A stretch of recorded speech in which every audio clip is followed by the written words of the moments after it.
안녕하세요. 반갑습니다. 예, 제가 나오고 있는지 몰랐네요. 오늘 막다른 벽에 부딪힌 청년들에게 피가 되고 장구가 되는 현실 조언, 이 주제로 제가 이야기를 뭘 하면 좋을까 계속 생각을 해봤는데요. 제가 지금 제일 좋은 성과를 내고 있는 거는 저는 아무래도 유튜브 채널이긴 합니다. 그래서 그와 관련된 구독자 0명에서 100만의 유튜버가 되기까지, 그리고 어, 이 제가 말씀드리는 방식이나 제가 알게 된 노하우라 그럴까요? 그런 거는 일단은 자기 컨텐츠를 만들 수 있어야 된다. 자기의 이야기를 만들 수 있다라는 전제 하에 실행할 수 있기 때문에, 그래서 이 청년 스콘에 참가하신 분들이라면 당연히 해내실 수 있다고 생각을 하고요. 저보다 훨씬 더 뛰어난 크리에이터가 되실 수 있다고 생각을 합니다. 주제들을 살펴봤는데요. 굉장히 다양한 주제로 이야기를 전해주셨고, 저도 그 소리를, 네, 좀 더 크게 말씀을 드리겠습니다. 그래서, 조금 더, 제가 이 정도 톤으로 얘기를 하면 될까요? 네. 유튜버가 된 방식, 이런 것들을 좀 말씀드리도록 하겠습니다.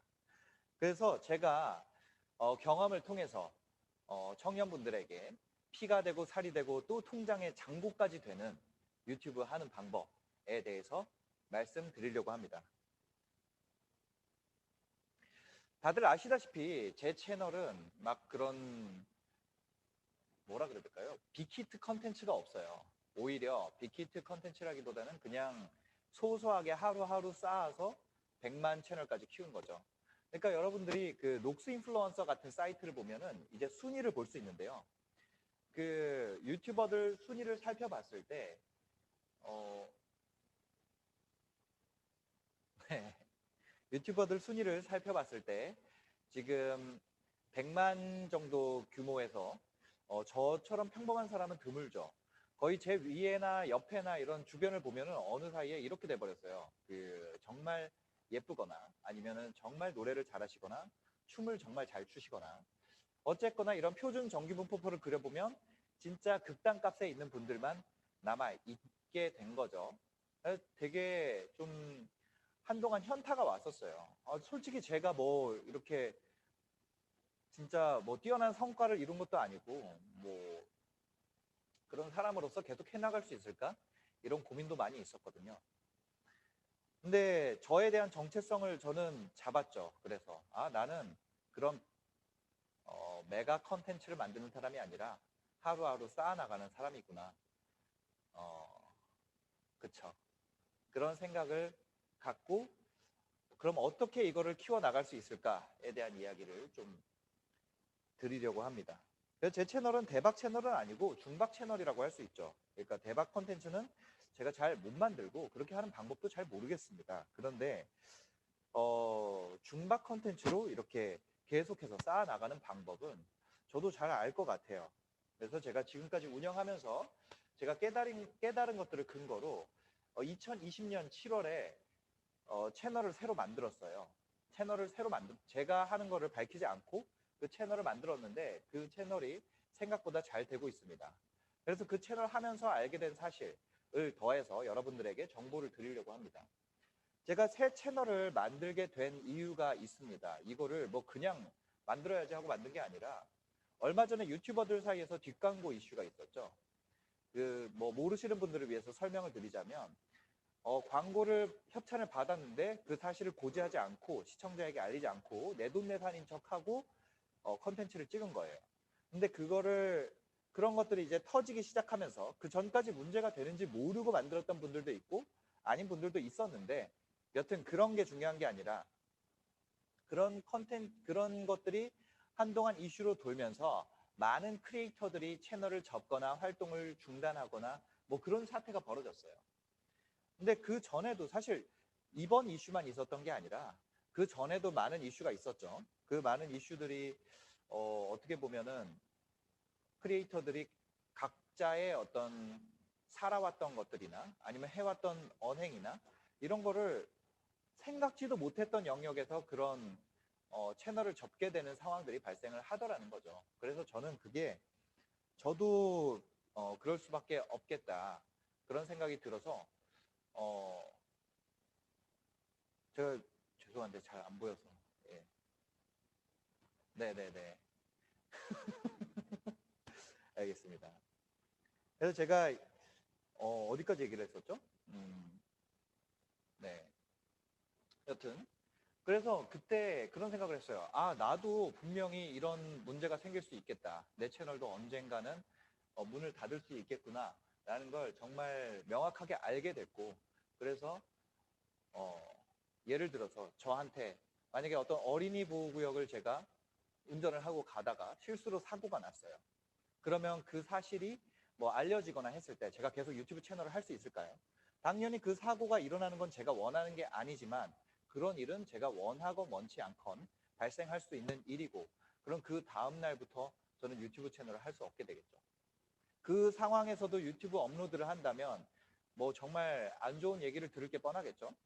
그래서 사람 자체가 존재하지 않는 컨텐츠만으로 승부를 볼 수 있는 채널을 만들 수 있지 않을까, 이런 생각을 하게 된 겁니다.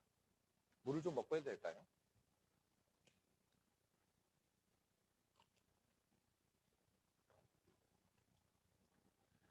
그래서 제가 이 채널을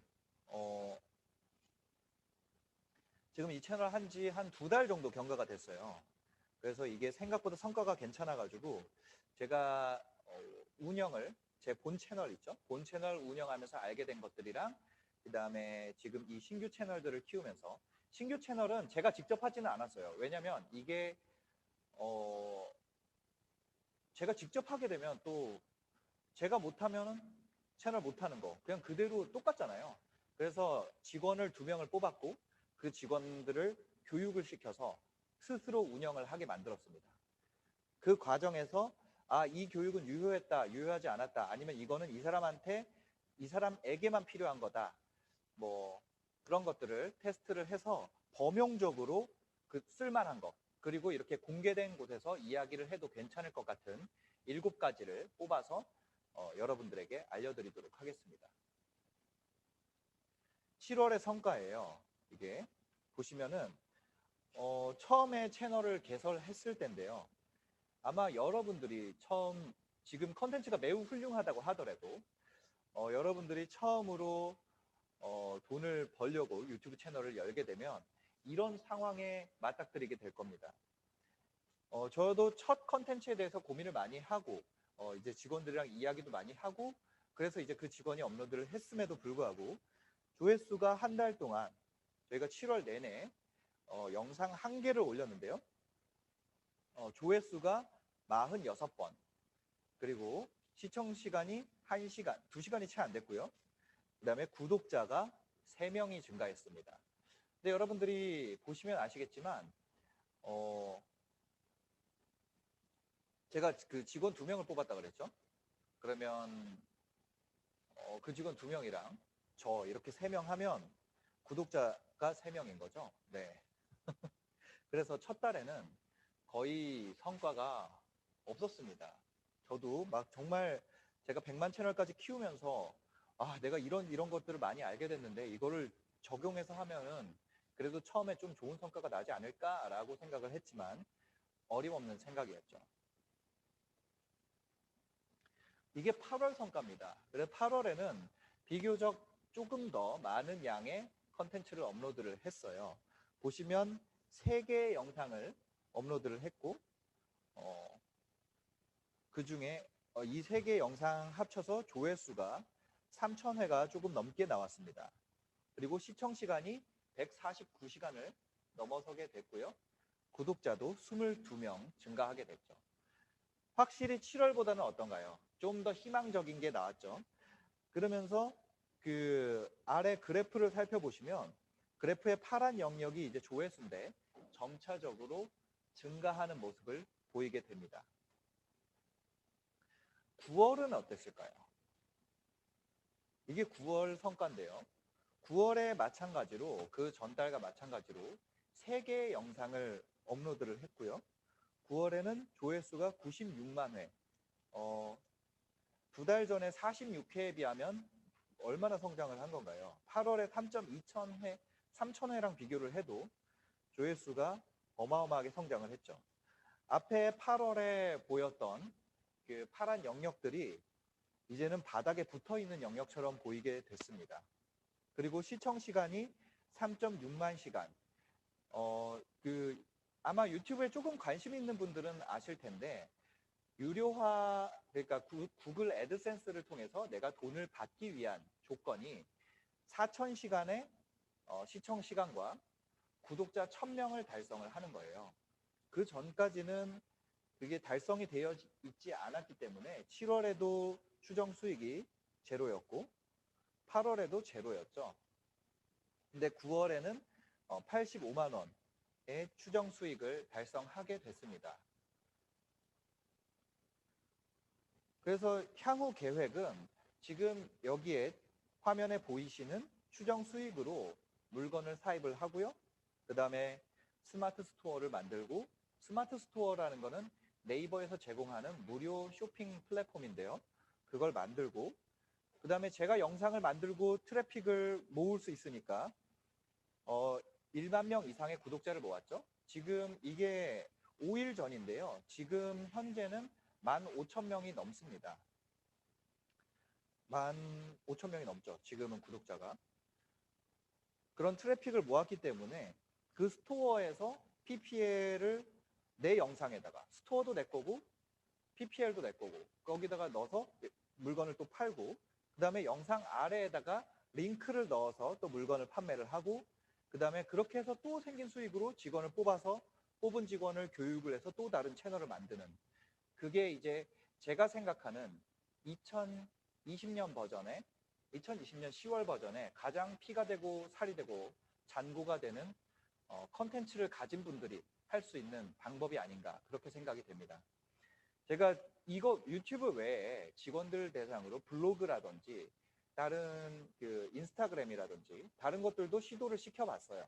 그런데 확실히 제가 유튜브에서 높은 성과를 이미 거뒀던 경험이 있어서 그런지 유튜브가 제 입장에서는 수익화하는데 굉장히 빠른 성과를 보여줬고, 저는 한 1년 정도의 교육기간이 필요할 거라고 생각을 했는데 상대적으로 몇 가지 핵심 포인트에 주안점을 두면서 컨텐츠를 생산해 나가니까 생각보다 단기간에 성과가 나왔다. 그 점을 말씀드리고 싶습니다. 그래서 지금까지 너무 썰이 길었나요? 예, 지금부터 누구나 할 수 있는 중박 채널용 7가지 방법에 대해서 설명드리도록 하겠습니다. 네, 여기서 말하는 누구나라는 건 그 예전에 제가 제일 욕을 많이 먹었던 컨텐츠가 이거예요. 누구나 월 1,000만 원을 벌 수 있습니다. 라는 내용의 컨텐츠를 올리고 그 밑에 정말 생각도 못했던 악플이 달렸어요. 그냥 그거 있잖아요. 그냥 아무 맥락 없는 쌍욕. 그냥 야 강아지야. 그게 뭐 왜?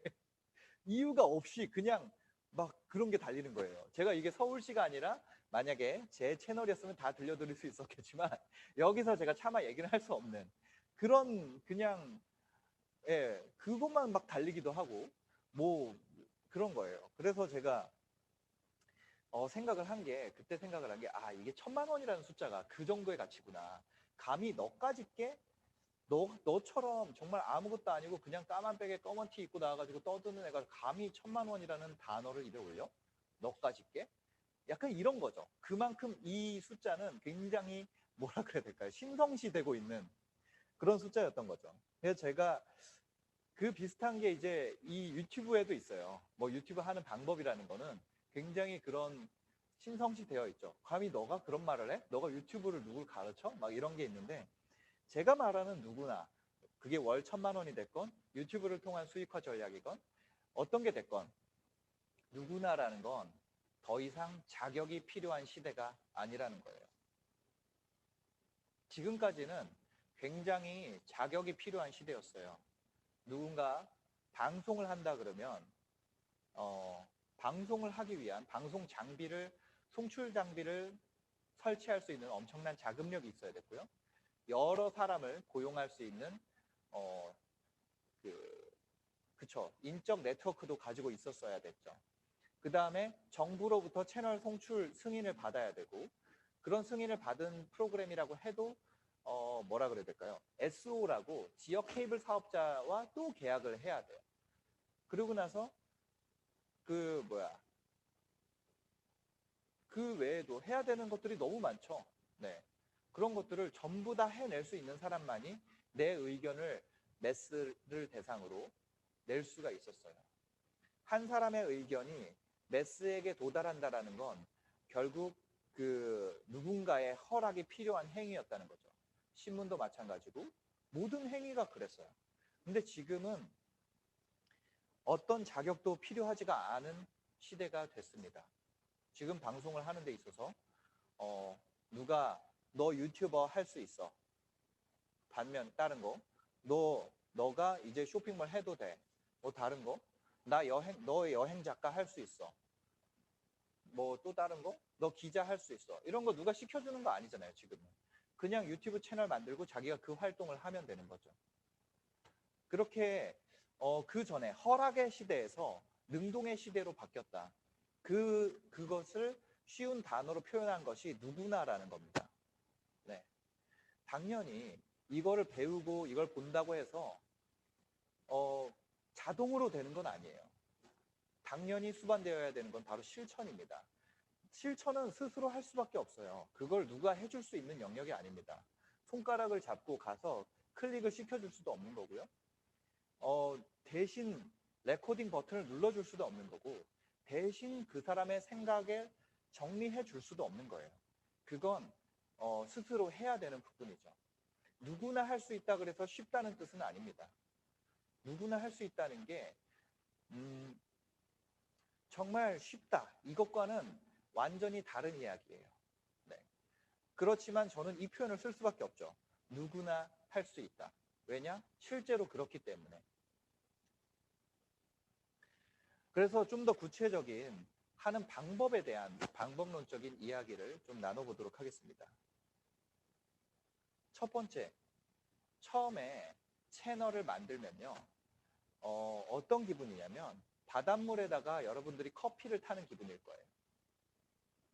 저 동해 바다에, 경포 바다에 와, 내가 할 수 있을 만큼의 최대한의 커피를 가져간다고 해볼게요.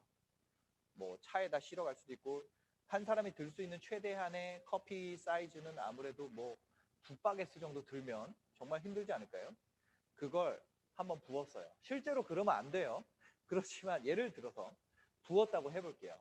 그러고 나서 하룻밤 자고, 자, 내일이면은 바다가 커피 맛이 나겠지 하고 가서 그 바닷물을 떠서 먹어보면 어떨까요? 그냥 똑같은 바다입니다. 제가 그 첫 달에, 아까 처음에 첫 달 성과를 보여드렸던 게 그거예요.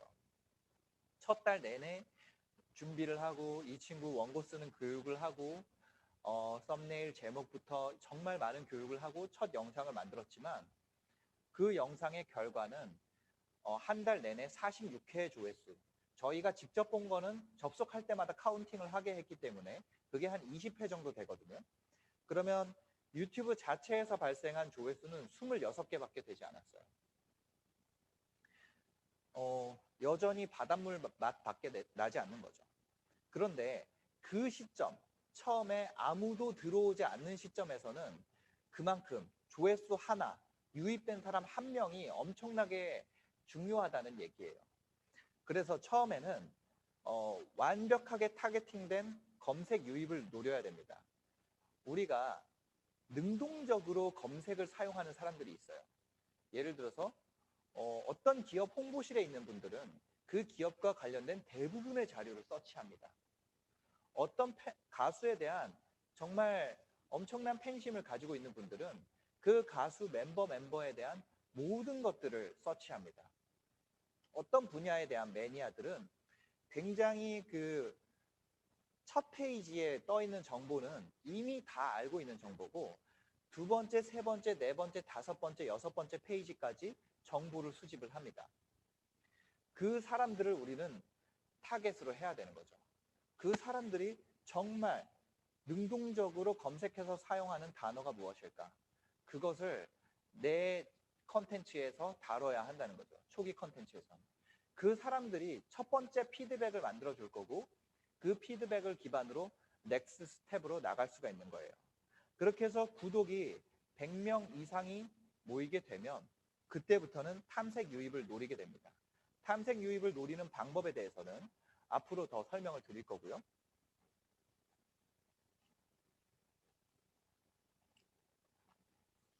검색 유입을 노리는 방법은 능동적으로 검색할 수밖에 없는 그런 거 있어요.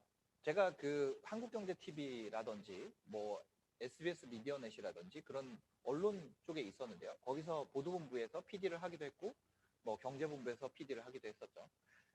근데 그럴 때 선배들이 나가서 다른 언론사를 작은 걸 하나 차리는 경우가 있더라고요. 근데 그때 선배들 마인드가 뭐냐면 자, 뭐라 그래야 되죠? 이거는 LG생활건강 홍보실에서만 보면 돼. 이런 마인드거든요. 많은 조회수가 아니라 완벽하게 타겟된 조회수만 만드는 거예요. 그래서 그 사람들이 나를 구독하게 만드는 거죠. 그래서 7월에 채널 유입 사례를 살펴보면 조회수가 총 46개인데요. 그 중에 직접 입력해서 들어온 사람. 근데 새로 생긴 채널을 직접 입력해서 들어온 사람이 누굴까요? 네, 저희 직원과 저죠. 그거에 20개를 제외하고 보면 유튜브 검색이 20개, 나머지 조회수는 채널 페이지 2개, 기타 기능 2개, 외부 유입 1개 이렇게 발생을 했습니다. 이 얘기는 뭐냐면 그냥 검색 유입 외에 다른 유입은 없었다는 거예요. 말 그대로 첫 번째 만든 컨텐츠는 100% 검색을 타겟으로 한 그런 컨텐츠였다는 거죠. 8월이 되면서 지금 보시다시피 총 노출수 중에 조회수 중에서요. 조회수가 3,167회인데요. 그 중에 59%가 유튜브 검색에서 발생을 했습니다. 그리고 추천 영상과 탐색 기능이 점점 올라오기 시작을 하죠. 보면 유튜브 검색에서 59.6%의 검색 점유율을 가지고 있고 이 얘기는 무슨 얘기냐면 점차적으로 추천과 탐색 기능이 점유율을 장악해 나가고 있다는 거예요.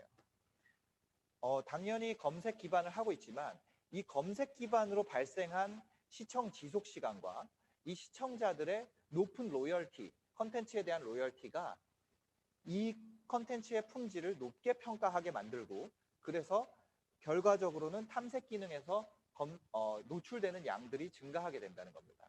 여기서 탐색 기능으로 분류되는 건 뭐냐면 처음에 유튜브 어플리케이션을 여러분들이 딱 켰을 때 나오게 되는 그 홈 화면에 나오는 영상들 있죠.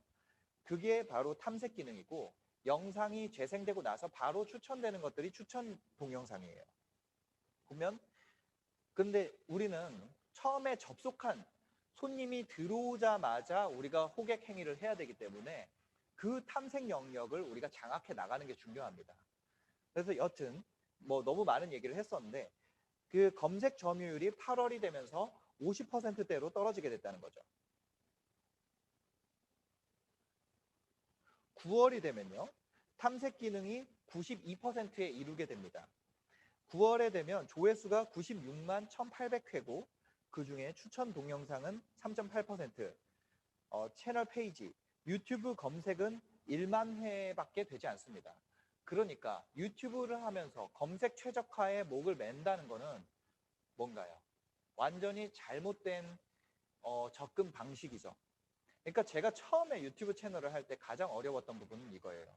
네이버 같은 경우는 검색 기반이었고 저는 스마트 스토어를 먼저 키웠었기 때문에 유튜브에서도 그런 검색 기반의 방식이 계속해서 작동할 거라고 생각을 했어요. 근데 완벽하게 달랐던 거죠. 유튜브에서 검색이란 건 아주 초기 진입한 사람을 위한 것일 뿐이지 이후에는 결국 탐색 싸움이다. 보면 시청 지속 시간도 탐색 기능이나 검색을 해서 들어온 사람이나 크게 차이가 나지 않아요. 그러니까 유튜브의 탐색 타겟팅이 얼마나 정교하게 되어 있냐면 직접 검색을 능동적 검색을 해서 들어온 사람이 2분 17초를 사용하는 동안 탐색으로 들어온 사람이 2분 11초를 사용한다는 거예요. 그러니까 능동적으로 찾은 사람과 유튜브에서 추천해 준 사람과의 컨텐츠 이용 지속 시간이 불과 6초밖에 차이가 나지 않는다는 거죠. 그 얘기는 뭐냐면 유튜브에서 탐색을 먹지 못하면 결국 폭발적 성장은 만들 수 없다. 하지만 초기에 탐색에 띄워줄 수 있는 근거를 만들기 위해서는 무조건적인 검색 유입에 처음에 만들어야 된다. 처음부터 타겟을 탐색으로 잡게 되면, SEO를 처음에 신경을 쓰지 않게 되면, SEO라는 거는 검색 최적화를 말씀드리는 겁니다. 그거를 신경 쓰지 않게 되면 초반에 데이터가 없기 때문에 이 데이터를 기반으로 탐색에 노출을 시켜주는데 이 데이터 쌓는 과정이 사라지게 됩니다. 이 부분이 좀 이해가 됐으면 좋겠는데요. 여튼 그래서 탐색을 노려야 되는 거예요. 나중에 갈수록. 지금 현재 이게 9월 데이터인데요.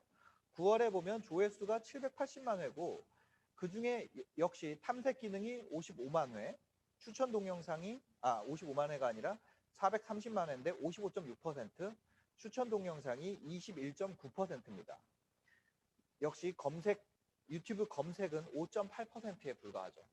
그러니까 검색 최적화를 한다는 건 5% 이내의 싸움에 내가 리소스를 굉장히 때려 넣는다는 것과 다를 바가 없다는 거죠. 자, 그러면 이 앞에 검색 최적화에 대한 거는 사실 유튜브에 여러분들이 검색을 해보면 유튜브 제목 짓는 법, 뭐 이런 것들 아니면 해시태그 설정하는 법 이런 걸 찾아보면 다 잘 나와 있어요. 그래서 저는 이제 이후에는 유튜브 탐색 기능에 잘 노출될 수 있는 방법이라든지 어떻게 하면은 더 많은 유저들을 끌어모을 수 있는지 2번부터는 그 분야에 집중을 해서 말씀드리도록 하겠습니다. 이 컨텐츠들은 사실 제 유튜브에서도 노출을 하지 않은 내용들이에요. 네, 그냥 한번 생색을 내봤습니다. 네, 두 번째로 조회수 높은 영상과 신규 영상. 이 두 가지 간에 맥락이 있어야 된다는 거예요.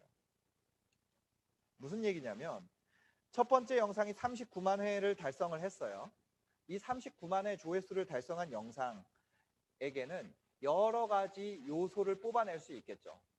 이게 썸네일 때문인지, 제목 때문인지, 아니면 주제 때문인지, 아니면 내용 때문인지, 아니면 원고의 논리 구성 때문인지, 아니면 목소리 톤 때문인지 이런 여러 가지 요소를 여러분들이 첫 번째로 떡상하는 영상이라는 표현을 써도 될지 모르겠지만 조회수가 폭발적으로 증가하는 영상을 만나게 됐을 때 그 영상을 최소 8개에서 9가지 요소로 분해를 해봐야 돼요.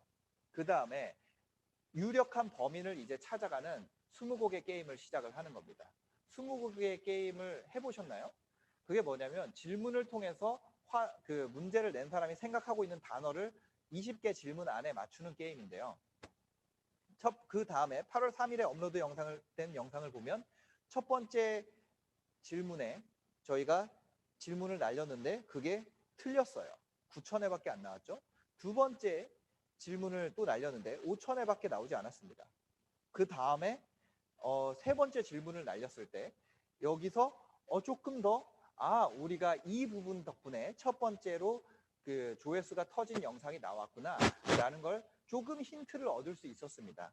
그 다음에 9월 7일 업로드한 영상에서 그 성과가 나왔고 9월 16일에 등록한 영상에서 더 높은 성과가 나왔어요. 이거구나, 지금 트렌드는 이거구나 라는 게 잡히게 되면 이게 썸네일이 이 톤으로 만들었기 때문이구나, 아니면 제목을 이 주제로 넣었기 때문이구나, 이런 것들을 여러분들이 알게 되면 그것을 계속 만들어야 된다는 거죠. 근데 그 사이사이에 이 분야에서는 이런 종류의 컨텐츠를 많이 뿌려주는구나 라는 거를 계속 테스트를 해야 돼요. 이런 거는 특히 유튜브 같은 경우는 거의 트렌드의 변화가 엄청나게 빠르기 때문에 그런 타입의 컨텐츠를 발견했다고 해서 멈추면 안 되게 되어 있습니다. 계속해서 새로운 타입의 컨텐츠를 찾아야 되고 새로운 형태의 비교를 A/B 테스트라 그러죠. 그런 걸 계속 해 나가야 되는 거죠. 그런데 첫 번째 대어를 낚았을 때 그 대어가 가지고 있는 속성을 테스트해보지 않는 건 그 다음번에 터질 만한 그 다음번 대어를 낚는 걸 영영 보내버리는 거랑 마찬가지라는 거예요. 첫 번째 대열을 낚으면 무조건 그 포인트들을 쪼개고 그 중에 내가 생각하기에 가장 이 요소 때문에 잘 된 것 같아라는 것부터 그 다음 영상에서 테스트를 해야 돼요. 이때 동시에 여러 가지를 하게 되면 열심히 한다고 동시에 여러 가지를 테스트하거나 동시에 여러 가지를 개선하게 되면 어떤 일이 발생하냐면 방향을 완전히 잃어버리는 상황이 발생하게 됩니다. 한 번에 하나씩 느리더라도 그렇게 해나가는 것이 이게 그 요소였구나. 이것이 그나마 그 전 영상보다 이번 영상이 더 조회수가 나오게 하는 팩터구나. 이거를 알 수 있게 된다는 거죠. 동시에 여러 가지를 바꾸면 도대체 무엇 때문에 됐는지 역추적할 수가 없게 됩니다. 그 다음에 세 번째는 처음에 시작할 때 이런 고민을 많이 해요. 이걸 레드오션에서 시작해야 될지 블루오션에서 시작해야 될지 굉장히 많이 헷갈리게 됩니다. 근데 제가 그 직원을 2명 뽑았다 그랬죠. 직원을 2명 뽑아서 똑같은 교육을 시키고 하나는 레드오션의 아이템이었고요. 하나는 블루오션 주제로 정했어요. 근데 제 결과적으로 느낀 건 레드오션이 훨씬 더 낫습니다. 그 이유는 탐색 유입과 추천 유입이 있는데 추천 유입이라는 건 다른 컨텐츠를 봤을 때 거기에 추천으로 붙는 거거든요. 레드오션이라는 건 그만큼 크리에이터가 많고 수요가 두텁고 그 사람들이 어떤 영상을 봤을 때 추천으로 내 영상이 뜰 확률이 미세하나마 더 높다라는 의미예요. 그리고 그 확률이 높다라는 건 조회수가 초기에 10, 20이 더 높은 차이지만 이 10, 20의 피드백의 차이에서 개선할 수 있는 요소를 찾을 수 있는 기회가 앞에 레드오션이 압도적으로 많기 때문에 성장 속도가 더 빠르게 나올 수밖에 없습니다. 우리가 20곡의 게임을 하기 위해서 20번의 질문을 할 때 하나를 진짜 운이 나빠서 20번 질문을 할 때마다 하나를 맞춘다고 했을 때 질문을 할 수 있는 차례가 많이 올수록 뭐라 그래야 될까요? 질문에 대한 답을 해주는 사람이 많아질수록 답을 맞추기가 더 쉬워지겠죠. 그래서 처음에는 뭐 20, 30개의 조회수 차이지만 그 20, 30개의 조회수 차이만큼 더 정교한 피드백을 얻을 수 있기 때문에 레드오션에서 키우는 것이 훨씬 더 빠릅니다. 이게 보시면 이게 레드오션의 9월달 성과고요. 처음에 3개월간의 성과고 이 다음 게 제가 블루오션이었던 그 돈 버는 방법, 제가 처음에 진입했던 그쪽의 성과입니다. 지금이 그때보다 그런 얘기하죠. 유튜브가 옛날에 시작했으니까 더 낫지. 지금 하면은 안 되는 거 아니야? 이렇게 생각하는 분들도 있을 거예요. 이게 근데 그 증거예요. 제가 옛날에 했던 겁니다. 2018년 7월부터 2018년 11월까지 5개월간 운영을 했는데요. 그때 총 조회수가 5개월간 총 조회수가 18,000이었고요. 시청 시간은 1000시간, 구독자 600명, 추정 수익 제로였어요. 그런데 2020년 현재 레드오션 채널을 개설을 했을 때 3개월 만에 조회수가 거의 100만 회고요. 구독자가 10,000명 이상 증가했고 추정 수익이 85만 원이 찍힙니다.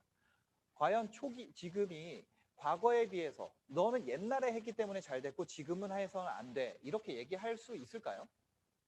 저는 그 유튜브가 이미 레드오션이 돼서 지금 진입하는 건 옛날에 진입하는 것보다 안 된다라는 분들에게 정말 그 명백한 증거를 좀 보여드리고 싶었어요.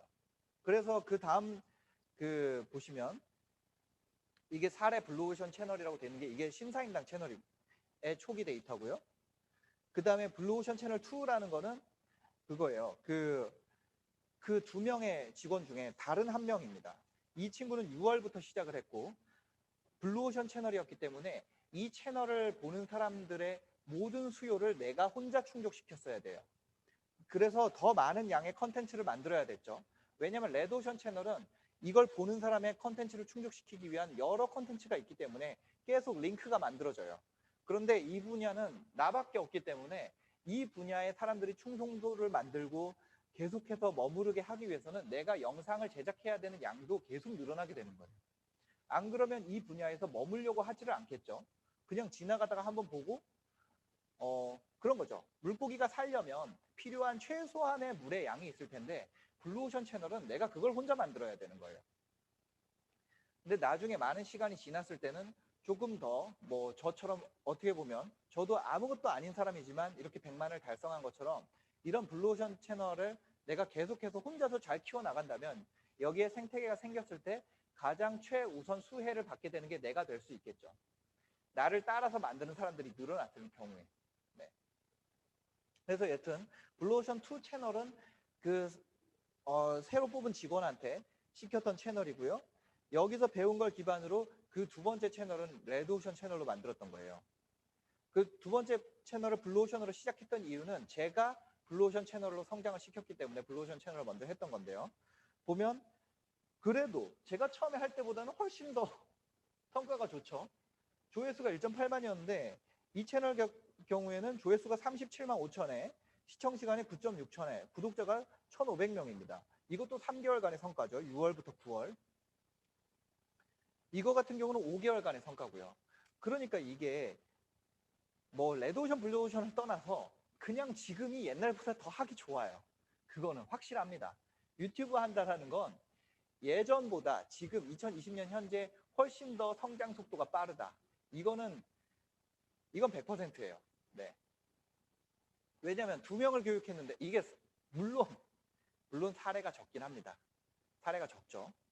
2명밖에 못했어요. 제가 직원을 3명 뽑아서 3명 테스트할 만큼 그렇게 할 이유도 없고 그렇잖아요. 그리고 사람 인건비라는 게 뭐 한두 푼 하는 것도 아니고 제가 그리고 사람이 어떤 시간을 내서 제가 시키는 대로 교육을 듣고 한다라는 게 그 사람 인생에서 되게 중요한 시간을 제가 뺏어오는 거잖아요. 그래서 뭐 이 이상으로 더 테스트를 할 생각도 없지만 여튼 제가 2명을 교육을 했을 때 2명 다 이런 성과가 나왔다. 제가 처음 시작했을 때보다 훨씬 더 빠른 성과가 나오고 있고 그 다음에 레드오션 채널은 훨씬 더 쉽다. 지금은 예전보다 더 빠른 성장이 나오고 있다라는 걸 꼭 얘기 드리고 싶어서 이 내용을 넣었습니다. 여러분들이 그래 옛날에 했으니까 잘 됐지 그때 했으니까 꿀 빨았지 이거는 정말 말이 안 된다는 거라는 거죠. 그리고 특히 이제 여기에 컨텐츠를 만들 수 있는 정도로 자기의 로직을 만들고 자기의 그 컨텐츠를 만들 수 있고 이런 대회에 참가해서 내가 다른 사람과 겨룰 수 있을 정도로 컨텐츠 생산 능력이 있는 분들이라면 당연히 이게 가장 지금 시점에서 피가 되고 살이 되고 내 통장에 잔고가 되는 그런 현실적 방법이 아닌가 그렇게 얘기를 드립니다. 그 다음에 이 터진다는 게 그거예요. 조회수가 많이 나오기 위한 4가지 요소가 있는데요. 이거는 뭐라 그래야 될까요? 원고에 대한 부분이에요. 그 원고. 컨텐츠 안에 들어와 있는 앞에는 이제 포장지에 대한 얘기였는데 그 안에 들어와 있는 것에 대한 얘기인데 4가지 요소가 필요하다. 뭐냐면 공감, 정보, 재미, 흥미입니다. 이 4개 중에 이 4개의 요소 중에 공감과 정보 이 2개 정도만 이 4개 중에 아무것도 없어. 이게 공감도 안 되고 정보도 배울 것도 없고 재미도 없고 아니면 뭐 신기하거나 그러니까 재미 이외의 모든 감정이에요. 어떤 뭐 슬픔이라든지 신기함이라든지 공포라든지 이 모든 감정을 통틀어서 흥미라는 단어로 제가 쓰긴 썼는데 여튼 이 재미라는 감정은 차지하는 비중이 압도적으로 크기 때문에 이 감정을 따로 뺐고요. 그 나머지 감정을 흥미라고 넣었습니다. 근데 여튼 공감, 정보, 재미, 흥미 이 4가지 요소 중에 아무것도 없으면 채널이 망할 수밖에 없어요. 그 원고를 시청 지속 시간이 나올 수가 없기 때문에. 근데 이 중에 두 가지만 충족을 하면 평타 이상이 나오게 됩니다. 그리고 이 중에 3가지 이상을 충족하게 되면 조회수가 공유가 발생하기 시작해요. 다른 사람한테 이거를 막 뿌리기 시작하고요. 그다음에 4개 이상 4개를 모두 다 채워낼 수 있다면 어떤 컨텐츠를 만들면서 재미도 있고 되게 이 여러 가지 다른 감정들도 있고 정보도 있으면서 공감도 일으킬 수 있는 그런 컨텐츠를 만든다면 이건 정말 레전드 영상을 만들 수 있죠. 배움도 있고 공감도 되고 재미도 있고 여러 가지 감정을 느낄 수 있는 그런 가짜 사나이 같은 컨텐츠가 있겠죠. 네. 여튼 그래서 저는 4개를 만드는 건 포기를 했어요. 그래서 저는 이제 2개를 채우는 거를 제 목표로 하고 있습니다. 그래서 제가 인터뷰를 하는 방식은 이런 거예요. 이 네 가지 중에 한 가지라도 내가 채우고 게스트가 한 가지를 채우는 거죠. 그래서 어떤 식이냐면 보통 대부분의 경우에 제 채널에 나오는 게스트분들은 정보를 많이 갖고 계세요. 그래서 그런 정보를 많이 갖고 계신 분들에게는 제가 공감을 채우는 거죠. 예를 들어서 저는 아침에 너무 늦게 일어나게 되고 자꾸 정말 포기하고 싶어지는데 그런 경우에 어떻게 해결을 하셨나요? 애를 키우다 보면 애가 너무 잘 앉아서 내 시간 내기가 너무 어려운데 그럴 때는 어떻게 이거를 계속해서 할 수 있으셨나요? 애는 누가 대신 봐주셨나요?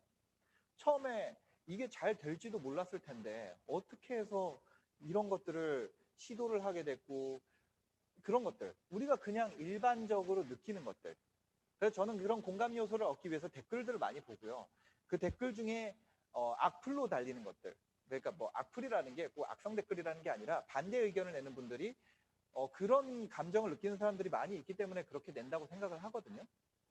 그래서 그런 부분에 대한 질문을 적절히 섞어주죠. 그걸 악플러들은 마음 진짜 뾰족하고 마음 상처를 입게 물어보지만 그런 게 아니라 정말 그냥 우리 일상 질문에서 그런 식으로 안 물어보잖아요. 궁금하더라도. 그런 식으로 공감을 만들어주는 거죠. 반대로 정보량이 조금 부족하고 공감이 더 뛰어난 게스트들이 있어요. 그런 경우에는 제가 부족한 정보량을 더 채워주기도 합니다. 그런 식으로 저는 공감과 정보 이 두 가지를 채우는 거를 제 컨텐츠의 최대 목표로 잡고 있고요. 뭐 운 좋으면 게스트가 좀 더 뭐 재밌거나 이런 경우에는 이제 재미나 흥미를 조금 더 넣을 수 있으면 넣으려는 아니면 뭐 이슈 관련된 게 좀 엮여 있거나 그런 경우에는 넣을 수 있으면 넣으려는 거고요. 최소 이 두 개의 요소는 제가 방송을 진행하는 동안에 넣으려고 노력을 많이 합니다. 그리고 이게 이제 원고에 대한 내용이었고요. 다섯 번째로 컨텐츠와 컨텐츠 유통 채널 이 중에는 컨텐츠 자체가 훨씬 더 중요합니다. 이게 무슨 얘기인지 아마 뭐라 그래야 될까요? 운영을 하지 않는 분들은 잘 모를 수도 있는데 이걸 좀 더 자세하게 얘기를 드리면 유튜브에서 잘 팔리는 컨텐츠는 다른 채널에서도 잘 팔린다. 채널에는 분명히 특성이 존재하지만 예를 들어서 네이버를 보는 사람들은 텍스트 기반으로 이용하기 때문에 이어폰을 안 끼고 있는 경우가 많죠. 근데 유튜브 이용하는 사람들은 이어폰을 끼고 있는 경우가 많고 그래서 이어폰을 안 끼고 네이버를 보다가 유튜브로 유입된 사람들에게는 자막이라는 것들이 반드시 필요해지는 거죠. 내가 이어폰을 안 끼고 있으니까. 그런 식으로 어떤 유저 행태나 이용 시간이나 이런 거에 따라서 아주 그 차이가 있긴 하지만 이런 것들을 고려할 수도 있긴 하지만 이런 게 핵심은 아니라는 거죠. 제 얘기는 채널의 특성이 분명히 존재하지만 그거에 따른 유저 환경도 존재하지만 그것보다 더 중요한 거는 콘텐츠 자체다. 보면 이거예요. 텍스트 기반 컨텐츠는 다르고 비디오 기반 컨텐츠는 다르다. 이런 경우가 있어요. 근데 제가 해봤을 때 제 유튜브에서 잘 된 것은 텍스트 기반 컨텐츠로 전환을 하더라도 유튜브에서 뽑았던 조회수와 매우 유사하게 나옵니다. 지금 그 예시로 보여드리고 있는 것이 카카오 다음에서 운영하고 있는 1분이라는 플랫폼인데요. 이건 텍스트 기반 플랫폼이에요. 여기에다가 제가 올렸던 컨텐츠를 텍스트로 변환해서 업로드를 하고 있습니다. 이 경우에도 조회수가 10만 회에서 20만 회 정도 제 거에서 많이 나오는 제 유튜브 채널이 보통 5만에서 7만 정도가 나오고 많이 나오는 거는 10만 이상이 나오는데요. 그것과 매우 유사한 정도의 컨텐츠 조회수가 나온다는 거죠. 반대로 브런치라는 건 대표적인 카카오에서 운영하는 텍스트 기반 컨텐츠 채널이죠. 거기서 히트작이 나왔던 유영만 교수의 내용이 있습니다. 그 내용을 제가 그 유영만 교수님을 초청을 해서 한 번 더 다뤘어요. 이걸 비디오로 전환을 한 거죠. 그러다 보니까 브런치에서 뷰가 나왔던 게 유튜브에서도 똑같이 뷰가 나오게 된 겁니다. 이건 실제로 어떤 컨텐츠의 형태보다 이게 무엇을 담고 있느냐가 더 중요하다라는 얘기를 드리고 싶은 거죠. 근데 많은 사람들이 유튜브에서 먹히는 뭔가가 있을 거야. 유튜브에서 먹히는 뭔가 그런 뭐라 그럴까요? 그거를 많이 찾으려고 노력을 해요. 그러다 보니까 뭐 유튜브 문법을 찾으려고 하고 뭔가 그런 것들이 있는데 저는 그것보다 훨씬 더 중요한 거는 컨텐츠 자체의 경쟁력이라는 생각을 지울 수가 없습니다. 실제로 그걸 테스트 해봤을 때도 그런 식으로 성과가 나오고 있기 때문에 제가 그렇게 운영을 하고 있고, 그래서 이게 제 신규 채널에도 적용을 하고 있는 거죠. 다른 플랫폼에서 잘 나가는 컨텐츠는 유튜브에서 잘 나가고, 유튜브에서 잘 나가는 건 다른 플랫폼에서도 잘 나간다. 컨텐츠 간의 링크를 만들어서 트래픽을 사방에서 끌고 올 수 있는 거. 그 다음에 내 분야에, 이건 블루오션 채널을 운영하면서 제가 알게 된 건데, 내 분야의 바이럴이 작은 경우가 있어요. 예를 들어 저 같은 경우는 자기개발이나 뭐 경제, 경영 이런 쪽을 하고 있는데, 이쪽은 바이럴 사이즈가 굉장히 작습니다. 어떤 이슈가 있다 그래도 네이버 탑 트래픽 안에 들기가 어려워요. 우리나라 최대 포털이 네이버인데 실검에 들어가기가 어렵다는 거죠. 연예, 스포츠, 아니 뭐 정치나 뭐 이런 이슈들보다, 사회 이런 쪽보다 경제가 거기에 들어간다는 건 좀 쉬운 일이 아니라는 거죠. 근데 예를 들어 내가 경제 분야에서 바이럴 사이즈가 작다고 그럼 포기할 것이냐? 그게 아니라는 거예요. 그럼 그거를 강제 캐리해줄 더 바이럴 사이즈가 큰 것들을 갖다 붙이면 된다는 거죠.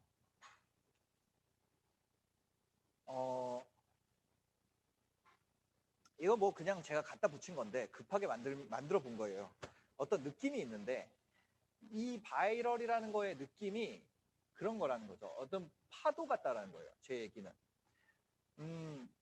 그 파도의 사이즈가 카테고리마다 정해져 있습니다. 그래서 그 이미 돌아가는 파도와 결이 맞는 이슈를 내 파도와 결이 맞는 이슈를 붙이면 더 크게 파도가 올라가게 되고, 왜 여러분들 노이즈 캔슬링 이어폰 아시죠? 그게 뭐냐면 이런 웨이브랑 반대 위상의 웨이브를 쏴주면서 이거를 평평하게 만들어 버리는 거잖아요. 그런 것처럼 내 카테고리가 가지고 있는 그 웨이브가 있는데, 그것과 역방향이 되는 이슈가 아무리 커더라도 그거를 잘못 붙이게 되면 뭐라 그럴까요? 웨이브가 더 퍼져나가지가 않는다는 거죠. 이거를 제가 웨이브라고 얘기를 한 이유는 제가 운영을 하면서 느낀 느낌이, 바이럴이 퍼져나가는 느낌, 아니면 바이럴이 빵 올라갔다가 떨어졌다가 다음 바이럴이 생기고, 이 느낌이 마치 파도처럼 느껴졌기 때문에, 그런 웨이브처럼 느껴졌기 때문에 제가 이렇게 넣은 거죠. 넣은 겁니다. 네. 그래서 이 이슈라는 걸 끌어서 쓸 때는 결이 맞는 제목이랑 붙여야 된다는 거죠. 그래서 이 추가 제목을 선정할 때는 나보다 더 강력한 바이럴 사이즈를 갖다 붙여야 돼요. 왜냐면 나보다 약한 거를 붙이면 포함되잖아요. 뭐라 그래야 될까요? 만약에 바둑이라고 했을 때, 바둑에다가 바둑계에서 진짜 맥스 바이럴은 뭐였을까요? 그거였잖아요. 알파고 이슈가 있었잖아요. 그만큼의 바이럴을 갖다 붙인 거죠. 인공지능이라는 그 시대적 전환, 그게 붙으면서 그렇게 이슈가 된 거죠. 근데 예를 들어서 바둑에서 바둑이라는 카테고리보다 더 아래에 있는 게 뭐가 있을까요? 그 바둑계 안에서의 뭐 최강자전이라든지 뭐 그런 게 있을 거 아니에요? 근데 그거는 바둑에 관심 있는 사람을 벗어나기 어렵다는 거죠. 네. 반대로 다른 분야에 있는 사람을 내 거로 끌어오려면 더 큰 범위의 사이즈를 지금 내가 다루고 있는 카테고리로 끌고 와야 되는 거죠. 이거 뭐 얘기로 들으니까 조금 추상적으로 느끼실 수 있는데요. 보게 되면 이런 거예요. 부동산이라고 해볼게요. 그럼 내가 부동산 카테고리를 다루고 있는데, 여기에 내 추가적으로 붙이는 거에 비규제 지역 지방 아파트 개투자라는 걸 붙였어요. 예를 들어서. 그러면 내가 다루는 부동산이라는 것보다 더 안쪽에 있잖아요. 그렇기 때문에 이건 채널의 확장성이 생기지 않는다는 거죠. 반대로 내가 부동산이라는 걸 다루고 있는데 전세 대란이라는 조금 더 넓은 범위에 통용적 되고 있는 걸 갖다 쓰거나, 아니면 뭐 BTS 누구가 건물을 갖고 있다면, 아니 BTS가 어디에 사는지, BTS 멤버가 사는 아파트 단지를 가져온다든지, 아니면 뭐 동학개미운동에 지금 큰 이슈가 됐던 것들을 지금 내 카테고리에 끌고 온다든지, 그런 것들이 좋은 사례가 될 수 있고, 예를 들어서 몸짱이라는 거가 아무리 뭐 이슈가 됐다고 해볼게요. 지금 뭐 너무 옛날이지만 뭐 몸짱 아줌마 이런 게 있다고 해서 만약에 그런 게 있었어요. 뭐 기억하시는 분들도 있을 텐데 그런 바이럴이 한창 돌 때가 있었는데 그거를 내가 지금 부동산에 가져오려고 그러는데 맥락이 없어. 그런 상황에서 잘못 붙이게 되면 오히려 더 마이너스가 된다는 거죠. 사이즈가 더 크다고 해도. 사이즈도 크고 결도 맞는 것들을 제목을 만들어낼 수 있어야 된다. 그 얘기를 드리는 겁니다. 그래서 그 웨이브 두 개 중에 더 큰 웨이브의 크기만큼 바이럴 사이즈의 한계가 결정이 된다. 그래서 더 큰 거를 가야 된다는 거죠. 그 다음에 마지막으로 출연자뿐만이 아니고 제작하는 사람도 마찬가지예요. 제작자든 출연자든 그 사람보다 더 중요한 거는 제목과 썸네일과 컨텐츠다. 이건 탐색을 타기 위한 필수 조건입니다. 탐색이라는 건 어떤 컨텐츠가 떴을 때 그걸 선택하는 거를 얘기를 하는 거거든요. 홈에 얘가 떴을 때 얘가 얼만큼 선택을 받느냐. 근데 우리가 조회를 하는데 누가 만들었느냐가 크게 중요하지 않습니다. 특히 제가 이거의 전제 조건은 뭐냐? 아주 뛰어난 뭐 노래를 잘하지 않거나 외모가 너무 잘생기거나 아니면 뭐 춤을 아주 잘 추거나 아주 웃기거나 막 그런 게 아니라 그랬죠. 그런 사람이 아닌 평범한 사람이 운영하는 채널을 가정했을 때라고 하는 거예요. 그 경우에는 누가 만들었느냐가 중요하지 않습니다. 대부분의 기자들이 그런 상태예요. 기자들은 직장인이기 때문에 뭐 그 사람의 엄청난 매력이 있거나 막 그렇지 않아요. 그럼에도 불구하고 엄청난 트래픽을 끌어모으고 있죠. 우리가 이게 어떤 한 포탈에 지금 보시는 화면이 어떤 한 포탈의 한 부분을 그냥 무작위로 가져온 거예요. 근데 이 중에 우리가 클릭을 할 때, 조회라는 행위를 할 때 무엇을 보고 조회를 하나요? 이 어떤 기자가 썼느냐를 보고 우리가 조회를 하나요? 아니면 이 화자가 누가 나오느냐를 보고 조회를 하나요? 아니에요. 여기서 가장 시각적으로 들어오는 거는 이 썸네일과 텍스트입니다. 결론적으로 얘기를 드리자면 기존 레거시 미디어에서 아니면 텍스트 기반의 레거시 미디어든 텍스트 기반의 레거시 미디어를 얘기를 해볼게요. 신문 있죠. 온라인 신문. 그런 신문들이 조회수를 트래픽을 끌어들일 때 가장 중요한 요소로 작용했던 건 이 매체가 어디냐가 중요하지 않다는 거죠. 이 제목을 어떻게 썼느냐, 여기에 썸네일을 어떤 걸 박았느냐가 조회의 기준이 됩니다. 반대로 구독 자체에는 우리가 어떤 신문사냐에 따라서 그 신문사를 구독하고 안 하느냐가 결정될 수 있는데 여기서 한 가지 중요한 포인트는 구글의 애드센스 수익은 구독에서 나오지 않는다는 거예요. 그러니까 조회수가 낮으면 애드센스 수익도 떨어질 수밖에 없고 조회수가 높아지면 애드센스 수익이 올라가게 됩니다. 극단적으로 얘기를 해서 구독이 제로더라도 조회수가 많이 나오면 그 사람은 수익을 많이 가져갈 수 있다는 뜻이에요. 그래서 그 조회에 처음에 애드센스 수익을 처음에 목표로 한다면 누가 만들었느냐가 굳이 중요하지 않다. 누가 얘기를 하느냐도 중요하지 않다. 무엇을 이야기하느냐가 더 중요하다. 그 제목을 쓸 수 있는 이야기를 해줘야 된다. 예를 들어서 내가 어떤 부동산에 대해서 얘기를 한다 했을 때, 주식에 대해서 얘기를 한다 그랬을 때, 예를 들어 주식에 대해서 얘기를 한다 그랬을 때 꼭 증권사 사장이 나와야 되는 건 아니라는 거예요. 증권사 지점에 있던 사람, 아니면 주식 투자를 해본 그냥 어떤 어머니가 나오더라도 그 사람이 더 훌륭한 제목의 내용을 부담 없이 이야기할 수 있다면 그게 더 중요하다는, 그게 더 조회수가 많이 나온다는 거죠. 그래서 저는 이 이야기가 지금 컨텐츠를 가지고 계신 여러분들, 이 예선에서 여러분들의 이야기들을 지금까지 가감없이 뿌려왔던 그 여러분들이 컨텐츠를 갖고 있는데 그 여러분들의 100%는 컨텐츠를 갖고 있는 사람이잖아요. 컨텐츠를 가지고 있는 사람이라면 이게 내가 현실적으로 바로 돈을 벌 수 있는 그런 방법이 아닐까. 내가 만약에 지금 어린데 여러분 개개인이 어떤 사람인지 모르지만 이 청년 스콘이라는 것에 참여했다라는 건 내 의견을 정리를 하고 문장으로 만들어서 누군가에게 얘기할 수 있다는 그런 사람이라는 건 100%잖아요. 좀 잘하고 못하고의 차이는 있겠죠. 본선 예선에서 뭐 그런 게 갈리는 것처럼.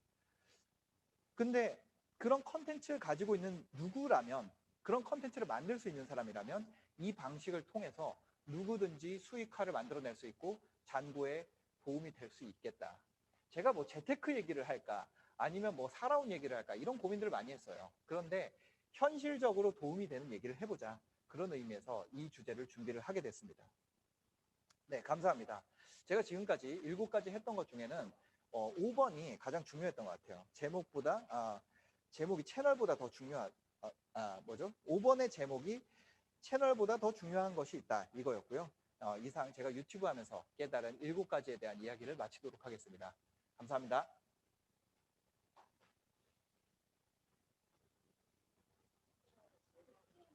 네, 질문을 좀 받아볼까요? 질문이 있으시면.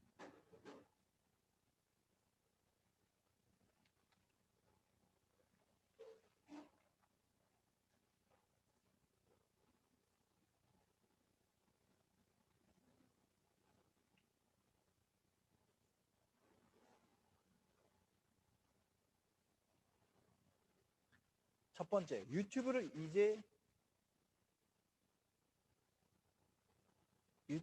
이제 시작한 초보자에게 구독자를 늘리기 위해서 질문을 몇 가지 정도 받아볼까요? 한 2분 정도 올리셨는데 이 2분 답 드리고 마무리하도록 하겠습니다. 네. 3분? 3분 정도 답을 드리고 마무리하도록 하겠습니다. 네. 4분 정도 답을 드리고 네. 여튼 한번 해볼게요. 답을 드려볼게요. 네. 이게 계속 올라와서. 네.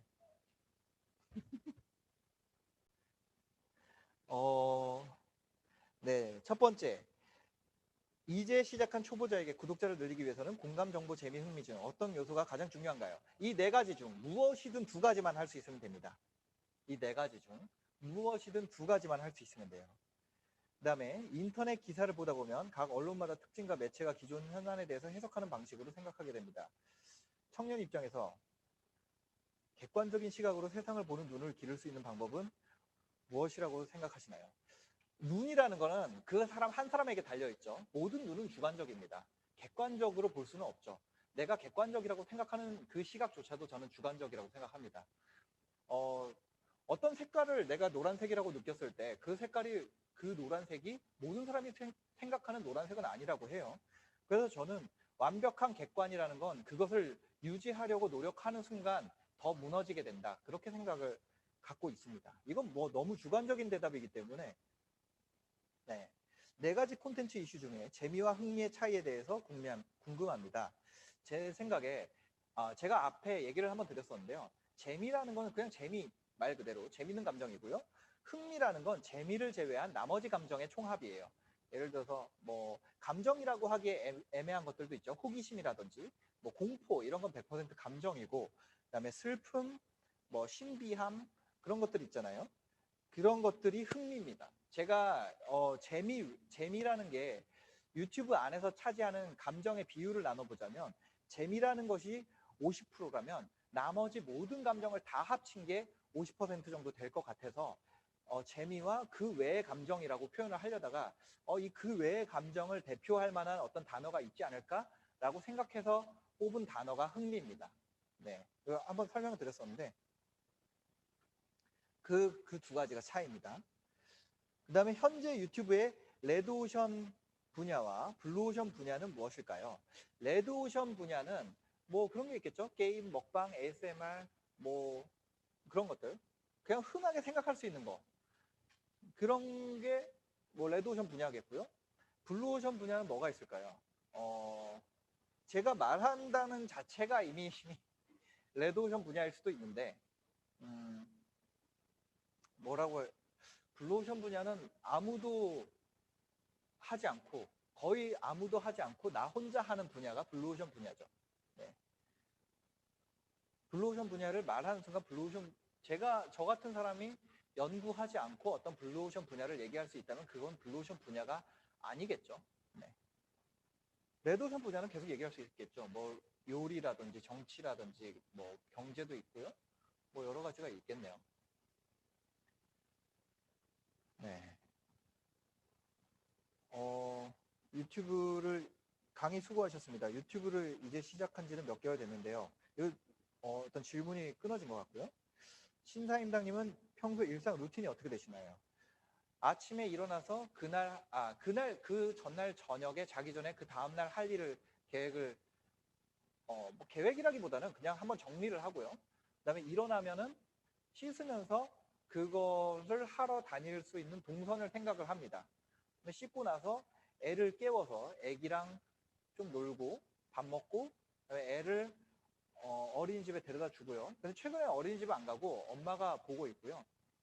어린이집에 갈 때 이제 동네를 한 바퀴 돌고 가는 그런 게 있어가지고 애기 손잡고 동네 한 바퀴 돌고 어린이집에 데려다 주고 저는 이제 다른 데 출근을 해서 뭐 코로나 이전에는 카페 같은 데 가서 일할 때도 있었고요.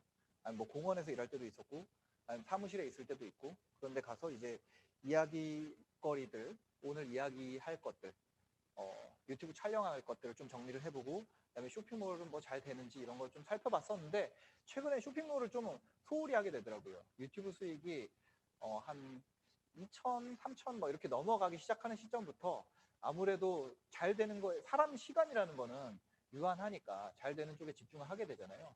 최근에는 좀 유튜브에 좀 더 집중을 많이 하게 되고 또 이제 직원들이 할 일, 그러니까 제가 할 일도 체크를 해야 되는데 지금은 직원을 뽑았으니까 직원분들이 할 일도 체크를 해서 진행 상황을 점검을 하고 뭐 그리고 비슷하게 삽니다. 네, 그렇게 하고 뭐 촬영하고 섭외하고 스케줄 짜고 편집하고 업로드하고 그다음에 인스타그램에 올릴 거 생각해서 올리고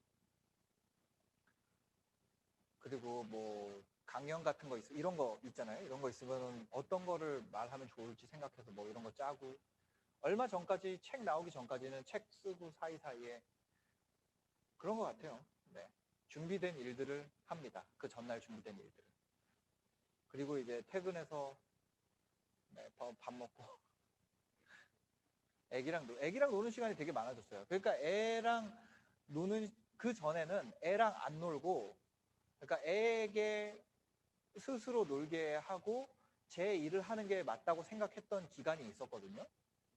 뭐 애한테 유튜브 보게 한다거나 아니면 뭐 게임기 지어주고 나는 내일 해야지 이러던 기간이 있었는데 어느 시점을 기점으로 애한테 신경을 쓰는 게 맞겠다 그런 생각을 해서 좀 요즘에는 애랑 놀려고 노력을 많이 하고 있습니다. 네. 그렇게 놀다가 애 잠들면 이제 또 좀 일 좀 하다가 내일 할 일 정리하고 그리고 뭐 잠드는 거죠. 네, 그렇습니다. 네, 질문 주신 내용들은 전부 다 답을 드린 것 같네요. 네, 지금까지 아래 더 있네요. 네, 죄송합니다. 제가 이게 스크롤이 된다는 걸 몰랐어요. 죄송합니다. 네,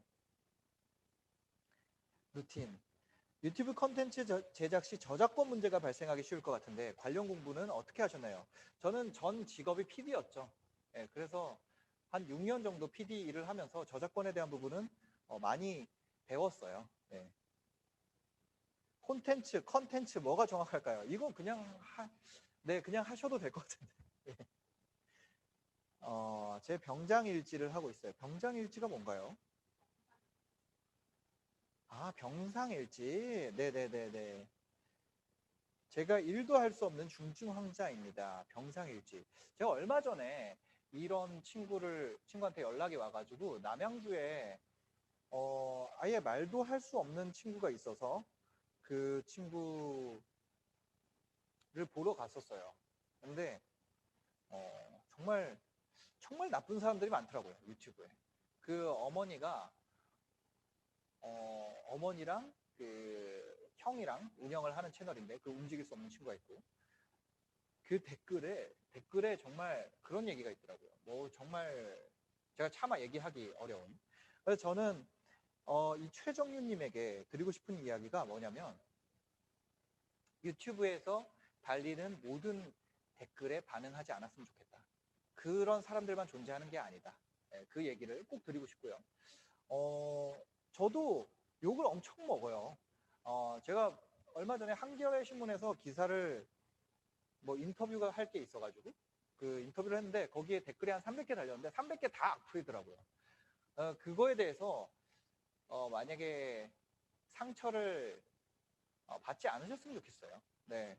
특히 병상일기나 이런 것들을 하시면 이런 종류의 컨텐츠는 특히 내 삶에 대한 이야기이기 때문에 더 상처를 받기 쉽거든요. 그래서 그분, 그 어머니분한테도 제가 얘기를 드린 게,